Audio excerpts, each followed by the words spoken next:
අපි කතා කරනකොට අපි කතා කරන යුත්තේ ගැන අපි කතා කරන්න ඕනේ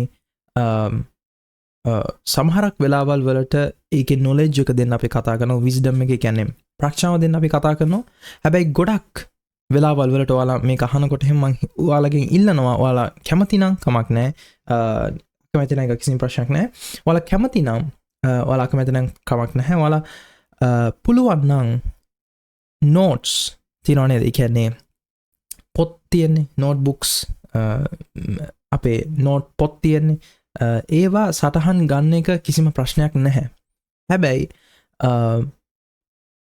මේක ඒ සටහන් ගන්න එකට වඩා මේකට මොකද කියන්නේ මේක ඉස්කෝලයක් නෙමෙයි හැබැයි මේක ආත්මයන්ගේ ස්කූල් එක නැත්නම් the spirit of the school of the spirit කියලා කියන ඉංග්‍රීසි වලින් කියන්නේ ආත්මයන්ගේ ස්කෝලයක් ඒ කියන්නේ ආත්ම වල ස්කෝලයක් ඒ කියන්නේ ආත්ම කිව්වම ගොඩක් කට්ටිය බය වෙනවා මේ මරුණ එක්කෙනාගේ ආත්මයද එහෙම කියලා නෑ ඒ වගේ දෙයක් නෙමෙයි මම මේ කතා කරන්නේ ඔයා ආත්මයක් ඔයාට තියෙනවා ප්‍රාණයක් ඔයා ශරීරයක් ඇතුළක ජීවත් වෙනවා මොකද මේ තුනෙන් තමයි මනුස්සයා වෙන් වෙලා තියෙන්නේ ආත්මේ ප්‍රාණේ ශරීරය කියන තුන මනුෂ්‍යගේ ඇතුලේ තියෙනවා එතකොට ඔයා ආත්මයක් ඔයා ශරීරය නෙමෙයි ඔයා ශරීරය කියන්නේ ඔයාගේ ගෙදර ඔයාගේ කූඩුව ඔයාගේ ගෙදර තමයි ඔයාගේ ශරීරය කියලා කියන්නේ ඔයා තමයි ආත්මය ඔයාට කියන්නේ ආත්මයක් කියලා ගොඩක් කට්ටිය හිතනවා මේ මම ඒ කියන්නේ මම සංකේත හැබැයි මේක තමයි මම කියලා ගොඩක් ඒ කියන්නේ ගොඩක් කට්ටිය කියනවා මේ තමයි මම කියලා නෑ ඔයා ඇත්ත ඔයා ඉන්නේ මේක ඇතුලේ ඔයාගේ ෆීචර්ස් ඔයාගේ දේවල් දීලා තියෙනවා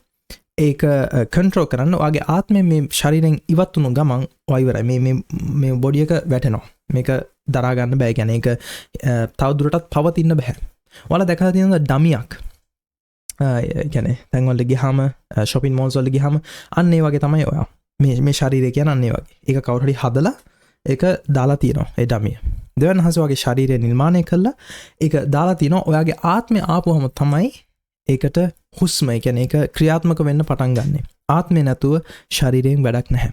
හරි? මම හිතනවා ඒක බයිබලයේම කියන දෙයක් ෆේත් ඒ කියන්නේ ඇදහිල්ල නැතුව වැඩක් නැහැ කියන එක. ඇදහිල්ල නැතුව ක්‍රියාව නැති ඇදහිල්ල වැඩක් නැහැ කියන එක ඒක යාකෝබ් පොතේ කියනවා. එතකොට මට කතා කරන්න ඕනේ අපි කතා කරනකොට අපි කතා කරන්නේ ආත්ම නැතන් අපි කතා කරන්නේ ඉන්ටෙලෙක්චුවල් මයින්ඩ් එකට විතරක් නෙමෙයි.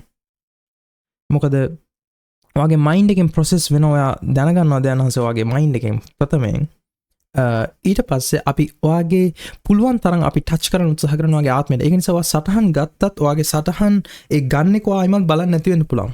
100% අනිවාර්යෙන්. ඒක නිසා අපි මේ කතා කරන දේ හොඳට අහගන්න. අපි මෙහෙම කතා කරනකොට ඔයා අහන එකෙන් ආත්මයන් වහන්සේ ඔයාගේ ඇතුළට ඒ වචනේ අරගන්නවා. එතකොට ඔයාට ඒක මතක් කරලා දෙනවා. සමහරක් තැන්වලදී. එතකොට අපි කතා කරන්නේ ආත්ම අපි කතා කරන්නේ ඉස්කෝලේ කතා කරනවා වගේ නෙමෙයි. ඒක නිසා මේක ඔයා ගන්න ඕනේ ඔයාගේ ආත්මෙන්. නැතුව වෙන මොකකින්වත් නෙමෙයි. දැන් මම කියන්නේ මම හිතනවා ඔයාලට තේරෙන්නේ නැති කියලා. මේක ඔයා ආත්මෙන් ගන්න මොමන්ට් එකේ මේක ඔයා ආත්මෙන් ඔයා ගන්න මොමන්ට් එකේ ඔයාට තේරෙනවා මොකද්ද මම කියන්නේ කියලා. එතකොට ඒ ආත්මෙන් ගන්න වචනය ඔයාට කවදාවත් අමතක වෙන්නේ නැහැ. හරි මම එක වර්ස් එකක් පෙන්නන්නම්. යේසුස් වහන්සේ කියපු යොහන් 6:58. මම හිතනවා ඔයාලට මේක පෙනෙයිද දන්නේ ඒක. right මම දැන් පෙන්වන්න ඇති කියලා. right okay. යොහන් 6:58 කියනවා sorry ඉංග්‍රීසි වලින් තියන්නේ. right. යොහන් 6:58 කියනවා ස්වර්ගයෙන් බැස ආවා වූ කෑම මෙය. පියවරුන් කාලා මැරුණාක් මෙන් නොව මේ කෑම කන තැනැත්තේ සදාකල් ජීවත් වන්නේ යයි කීසේක. යේසුස් වහන්සේ ගැන කියන්නේ. හරි? එතකොට කියනවා උන්වහන්සේ කපර්නවුම් මේ උගන්වමින් සිටිසේක. මේ කාරණා සිනගෝගයේදී කීසේක. මොකද එබැවින් උන්වහන්සේගේ ගෝලයන්ගෙන් බොහෝ දෙනෙක් ඒ අසා මේක තද කීමක් යයි ඒක අසන්ට පුළුවන් කාටදයි කිව්වෝය. ඒ කියන්නේ යේසුස් වහන්සේ කිව්වා මම තමයි බ්‍රෙඩ් එක. ඔයාලගේ මන්න ඔයාලගේ පියවරුන් මන්න කාලා මැරුණා කාන්තාරේ. හැබැයි මම ස්වර්ගෙන් බැස ආපු රොටි කියලා නේද කිව්වේද? බ්‍රෙඩ් කියලා කියනවා ඉංග්‍රීසි වලින්. ඒ කියන්නේ කෑම කියලා කියනවා මෙතන. හැබැයි ඉංග්‍රීසි එකේ තියෙනවා බ්‍රෙඩ් කියලා. right. ඒක එයාලට දරාගන්න බැරි වුණා. ඒ කියන්නේ එයාලට තේරුම් ගන්න බැරි වුණා. නැත්නම් එයාලට දරා ගන්න බැරි වුණා මොකද්ද මේ කිව්වේ කියන එක. යේසුස් වහන්සේ. ඒක ගොඩක් අමාරු වචනයක්. ඒ කාලේ මිනිස්සුන්ට එයාව කන්න කියනවා වගේ දෙයක් කියන්නේ මෙතන. තේරෙනවද මම කියන්නේ? රයිට්. එතකොට අපි යම් පල්ලෙහාට මාවට පෙන්වන දෙයක් දෙන්න තියෙනවා. එබැවින් උන්වහන්සේ ගෝලයන් කතාවද කිව්වා. ඊට පස්සේ ගෝලයන් ඒ ගැන කොඳුරන බව යේසුස් වහන්සේ තමන් උතුල දැන. යේසුස් වහන්සේ දැනගත්තා. ඔවුන්ට කියනසේක් මේක නුඹලාට බාධාවක්ද? එසේනම් මනුෂ්‍ය පුත්‍රයා පෙර සිටිය තැනට නගිනවා නුඹලා දුටුවොත් කිමෙක්ද? ඒක නිසා ගොඩක් දේවල් දෙවියන් වහන්සේගේ දේවල් ගොඩක් වාගේ මේ මනසෙන් දැනගන්න බෑ. මොකද හේතුව ඒක ආත්මයෙන් දැනගන්න අවශ්‍ය නිසා. මොකද ඒක ආත්මික නිසා. තේරෙනවද මං කියන දේ? මම හිතනවා ඔයාලට තේරෙනවද කියලා. ජීවත් කරන්නේ ආත්මයය. යොහන් 6:63. මාංශයෙන් කිසි ප්‍රයෝජනයක් නැත.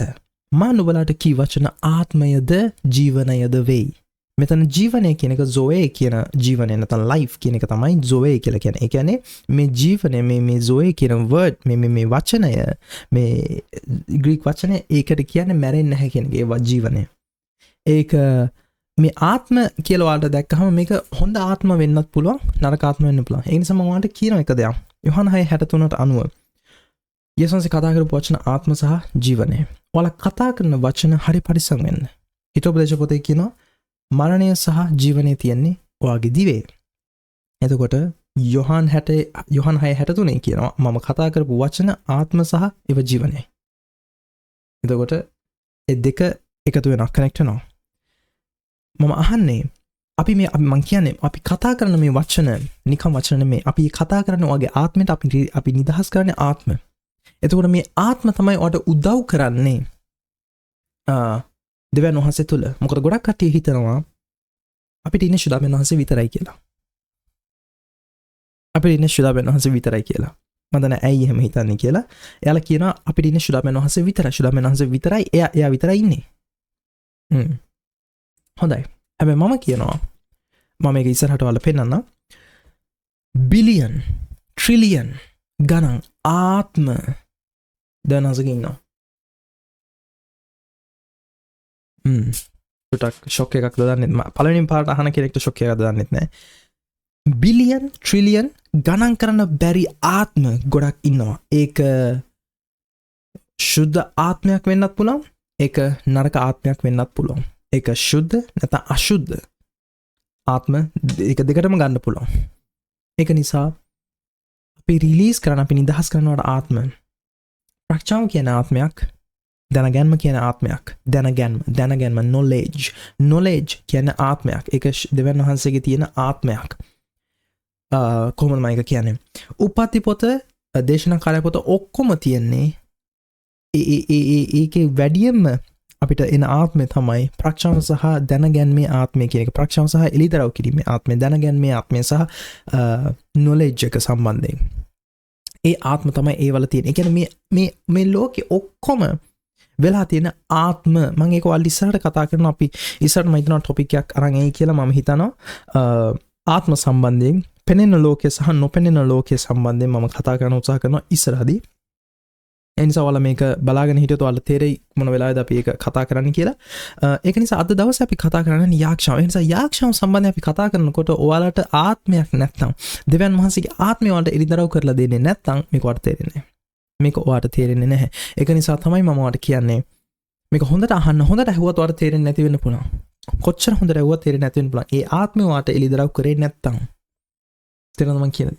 ඔයාලට එළිදරව් වෙනවා මට තේරුණායි කියපු දේ මට තේරුණා මොකද්ද කියන එක තේරෙනවා නම් ඒ කියන්නේ ඔයාට ඒ ආත්මය එළිදරව් කරලා දෙනවා කියන එක. මම හිතනවා ඔයාලට තේරෙන්නේ නැති කියලා. ආත්ම පේන්නේ නැහැට ඔයාට හරියට හුළඟ පේන්නේ නැහැ වගේ. ඒ ආත්ම ඔයාට එළිදරව් කරලා දුන්නේ නැත්නම් මම මේ කොච්චර කිව්වත් ඔයා මේක 10 සැරයක් ඇහුවත් ඔයාට මේක තේරෙන්නේ යන්නේ නැහැ. ඒක නිසා මම පුළුවන් තරම් මේක කෙටි වීඩියෝ එකකින් එන්න උත්සාහ කරනවා. හේතුව දිග වුණොත් ඔයාලට මේක තේරෙන්නේ නැති වෙන නිසා. මේ යාක්ෂාව එනකොට මම පොඩක් කෙටි කරලා ඔයාලට කොටස් වලට කඩන්න උත්සාහ කරනවා. ඒ නිසා ඔයාලට එතකොට තේරෙයි මොකද්ද මේ යාක්ෂාව කියන්නේ. යාක්ෂාව කියන්නේ නිකන් දෙයක් නෙමේ ඒ වගේ යාක්ෂාව අපි හිතපු නැති දෙයක් වල හිතන්නේ නැති දෙයක් මාද දවසේ කතා කරන්න යනවා මොකද ගොඩක් කට හිතාගෙන යාක්ෂාව යේසුස් දෙවියන්වහන්සේට කතා කරන එක විතරක් කියලා මම ඔයාලා මේක අන්තිම වෙනකම් බැලුවොත් ඔයාලා ෂොක් වෙයි මොකද්ද යාක්ෂාව කියන්නේ කියන එක මොකද්ද යාක්ෂාව කියන්නේ කොහොමද අපි යාක්ෂා කරන්න ඕනේ ඒ වගේම ගොඩක් කට්ටිය කරන යාක්ෂාව ඒක නෙමෙයි කියන එක මම නෙමෙයි කියන්නේ බයිබලයේ තියෙන දේ මම චුට්ටක් හයිලයිට් කරලා පෙන්නනවා එතකොට ඔයාලා ෂොක් වෙයි හැබැයි ඔයාලා බයිබලේ හැමදාම කියවනවා නම් ඔයාලට අහු වෙනවා මොකද්ද යාක්ෂාව කියන්නේ කියන එක හරි